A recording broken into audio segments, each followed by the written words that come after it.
Nama saya Ahmad Johan, Desa Pulau Meringke. Kegiatan saya adalah nelayan, khusus mancing hiu.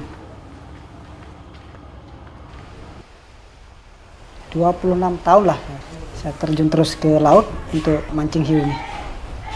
Dari situ saya tahu bahwa kehidupan di laut itu memang agak sulit dan agak berat menurut saya.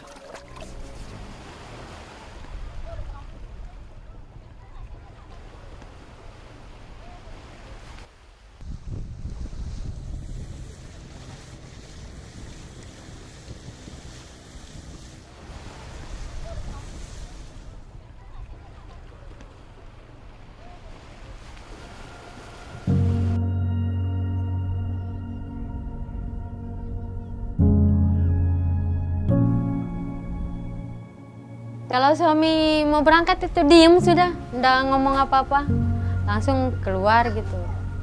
Kalau nggak jualan, ya nggak tahu, tambah susah kalau nggak jualan. Soalnya pengeluaran sehari itu 100.000, terus untungnya payah kan cuma 50.000. Harus diirit-irit, harus bisa dibagi-bagi.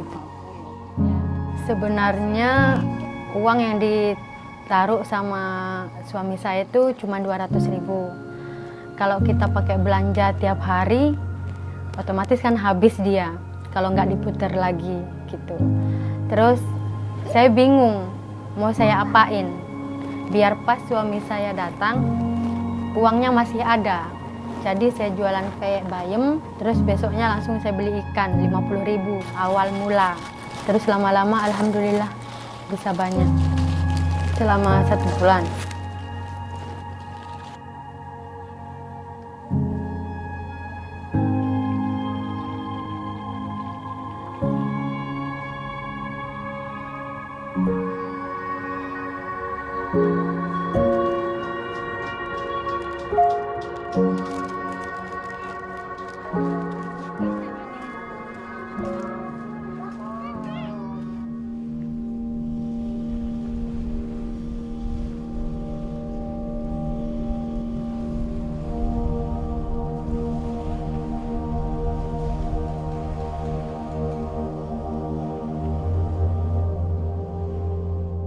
Kita kan mulai setarnya bulan 4, kadang bulan 3, kita mulai setar beroperasi.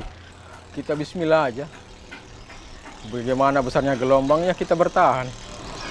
Kalau buat penghidupan mencari pancing hiu ini bisa kita bernapas. Satu trip kita modalnya ini menghampiri 20. Nah, disitulah membuat kami yang terikat. Bagaimana supaya modal ini kembali. Jangan sampai rugi. Kadang kita rugi, kebanyakan ruginya daripada hasilnya.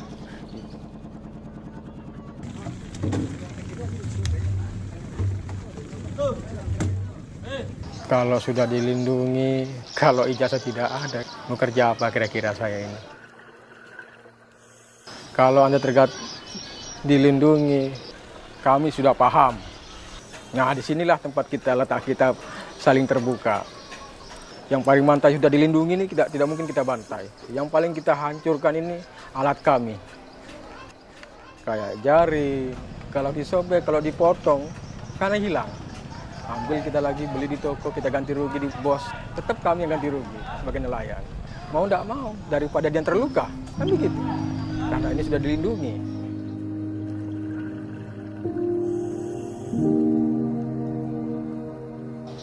Sebenarnya ini nelayan ini mengeluh semua. Nelayan kita Tanjung Luar ini tidak ingin kayak dokumen kapal dari kantor PPI, Sabandar, terus di pusatnya di Lembar. Kita sudah lengkap, tiba-tiba datang patroli. Sudah lengkap, sudah dibentak-bentak, ada aja yang salah. Nelayan yang bikin sakit hanya itu aja petugas itu. Sudah lengkap, kadang-kadang sengaja bilang, ini kurang, sengaja dibikin-bikin gitu.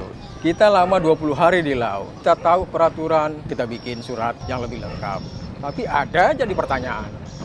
Akhirnya kita kena 500.000. Pokoknya pungutan liar.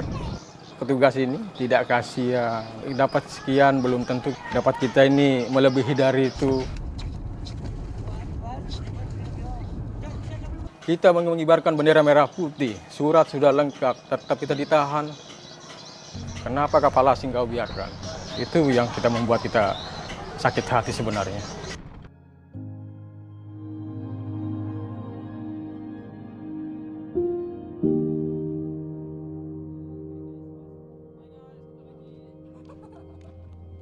Saya ngumpulkan barang itu kurang lebih 20 hari baru bisa saya kirim.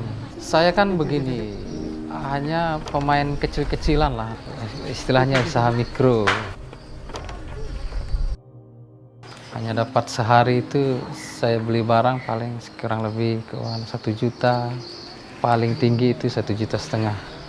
Itu saya kumpulkan dalam jangka 15 hari atau 20 hari, baru sudah terkumpul kurang lebih 50 kilo, baru saya kirim.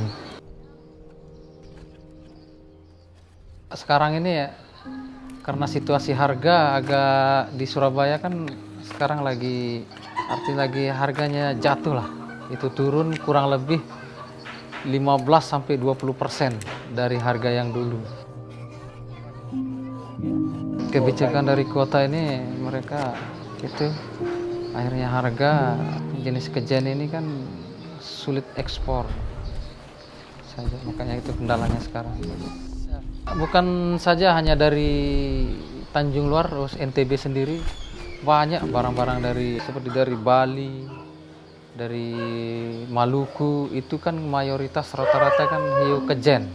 Jadi mau tidak mau dari pihak pengusaha Surabaya menampung barang tersebut, tentu kan agak sulit lah dulu.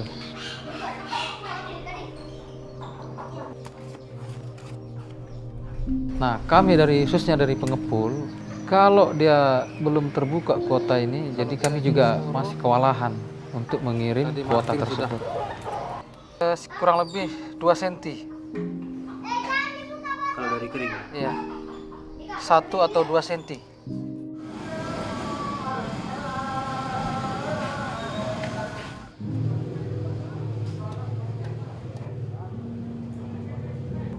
Dari pertemuan tanggal 10 tersebut itu menghasilkan kesepakatan yang pertama tidak menangkap hiu di Teluk Lunyuk.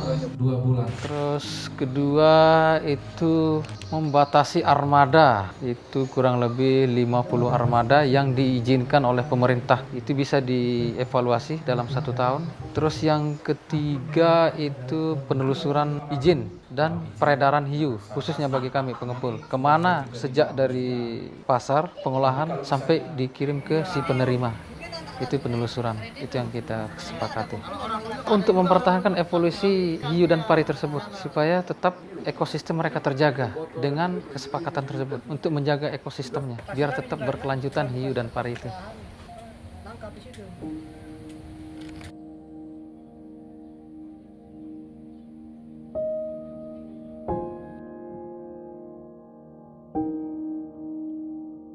Mereka itu dari pihak asing, mereka salah persepsi.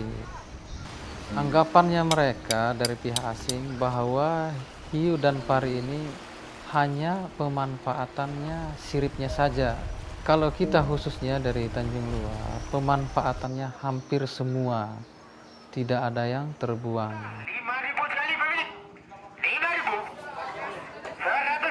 Mereka mengira itu siripnya aja diambil, lalu daging semua bagian tubuh anggapan mereka dibuang. Padahal itu enggak, mereka salah persepsi. Mereka tidak melihat. Kami dari pengepul, dari nelayan, insya Allah siap mengikuti aturan-aturan yang telah disepakati. Walaupun apapun tetap kami siap. Asalkan tetap menjaga ekosistem kelanjutan hiu tersebut. Itu saja, tidak ada yang lain.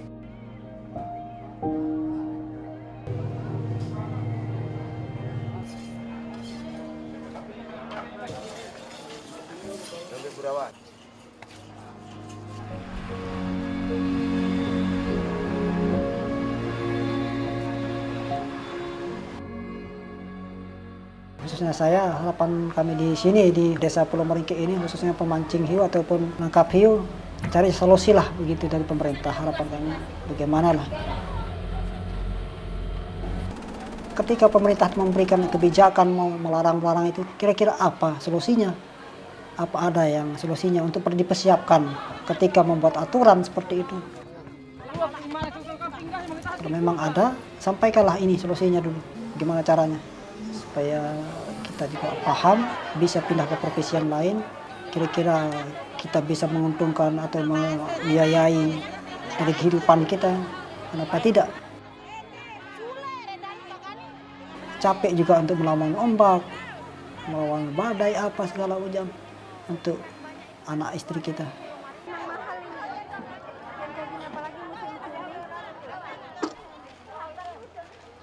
Ini apa ini, Mak?